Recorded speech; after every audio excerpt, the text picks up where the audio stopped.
بەشێکی زۆر لە دەنگدەرانی گەرمیان ڕوویان لە سندوقەکانی دەنگدان کرد بۆ دەنگدان بە کاندید و حزبی دڵخوازی خۆیان.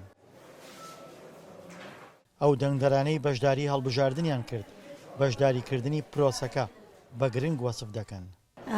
باوەڕت بود لە سعات 4:30 هەڵسیامە خۆم حازر کردمە بۆ ئەی دەقە ئاوەڵا بۆ ئەی دەنگدان وەڵا دی تەعزیەشمان بوو بەخوا نەچوونە بۆ تەعزیەگە بڕێ میێوانمان بوو شەو هاورتمیانە ماڵ خۆمان ئەوان ناردم و وتم منەچم بۆ دەنگدانەکە ئەیە زەرورە ئەمە لە شەسەگان و من لە بیرم بێ بەخوا لە 58 و ئەو ناو من لە بیرم بێ کورد بەدبەختە و تەقالاکە ئەیدە بۆ نێن دەنگەکە بین بەشکەم ئەیە خواوت خوا ڕۆژزیمان بکادم. لە ناوچەی گەرمیان 49 ناوەندی دەنگدان بەڕووی دەنگدەراندا کرایەوە و 101,000 کەسیش مافی دەنگدانیان هەبوو. تا کاتژمێر 4 پاشنیوەڕۆ نزیکەی 55% دەنگدەران بەشداری پرۆسەکەیان کرد. دەواش لە خەڵکەکەم هەرێکێ لە ڕاستی خۆی لە ماڵی خۆی دەربچێت و دەنگ بدا و وجدانی خۆی و یعنی هەموو توانایەکی خۆی یارمەتی بدا و بێ دەربچێت لایەنێک هەر کەسێ هەڵە بژێرێت بۆ ئەم کوردستانە و خوا سەرکەوتومان کاو. والله کاکە گیان ئەوە ئێمە دوژمنەوە زۆر لە هەموو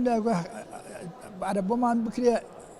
برا چەندها کەس خۆی داسە کوشت چەندها کەس شەیدیدا لەبەر ئەمەش بەشێکمان بێت ئەمەش بێ حکوومەتێکمان بێت تر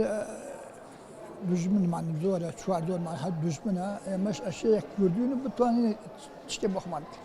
کۆمیسیۆنی باڵای سەربەخۆی هەڵبژاردنەکانی عێراق لە ناو بنکەکانی دەنگدان کامیرای چاودێریان دانابوو بڕیارە دواتر کامیراکان ڕەوانەی ناوەندی سەرەکی کۆمیسیۆن بکرێن. وەکو چاودێری سەربەخۆ چاودێری ئەم پرۆسی هەڵبژاردنەمان کردو لە هەرێمی کوردستانە بە شێوەیەکی سەرکەوتووانە تاوەکو ئێستا پرۆسەکە بەردەوامە خەڵکی بە شێوەیەکی گشتی سەردانمانەکەن دەنگی خۆیان نەدەن بە شێوەیەکی ئازادانە لە ڕووی کێشەوە تاوەکو ئێستا کێشەکان لە نەخوێندنەوەی پەنجەمۆرا بووە و لەگەڵ ئەو کۆنبوونی کارتەکانیان هەرچەندە لە ناو بنکەکانی دەنگدان پێشێلکاری دیار ڕووی نەدا ئەمەش بە پێی وتەی چاودێری لایەنەکان بەڵام لە دەرەوەی بنکەکان خێوەتی بانگەشە هەڵدرا بوو ئەمە جگەلەوەی بەشێک لەو کاندیدانەی پۆستیان هەبوو پارەیان دەبەخشیەوە و دەنگیان دەکڕی. پرۆسەکە بە شێوەی گشتی باشتەڕوە سەرلەبانی تۆزێک خەڵک کەمترە هاو وەسعەکە زۆرەوە نەبوو خەڵک دەرناچوو بەڵام لە سەعات دە بۆ 12 تا 1 تقریبان خەڵک بە باشیە و بەڵام کێشەکە زیاتر هەستەکەم لە کۆمیسیۆن بێت چونکە خەڵکێکەیە من کەسی نزیکی خۆمیاتوو بۆ دەنگدان ژن و پیاوەن پیاوەکە لە یەک ڕۆژە کارتەکان هێناوەتەوە هی خۆی خوێنێتەوە هیچ شتێکی ناخوێنێتەوە چونکە وتیانە کۆنە نازانم هەمان ڕۆژە بەڵام خەڵک بە عام باشە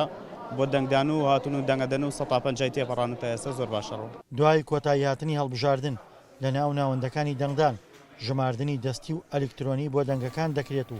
دواتر سندوقەکانی دەنگدان ڕەوانەی ناوەندی سەرەکی کۆمیسیۆن دەکرێن. دڵشاد ئەنوەر، دەنگی ئەمریکا، گەرمیان.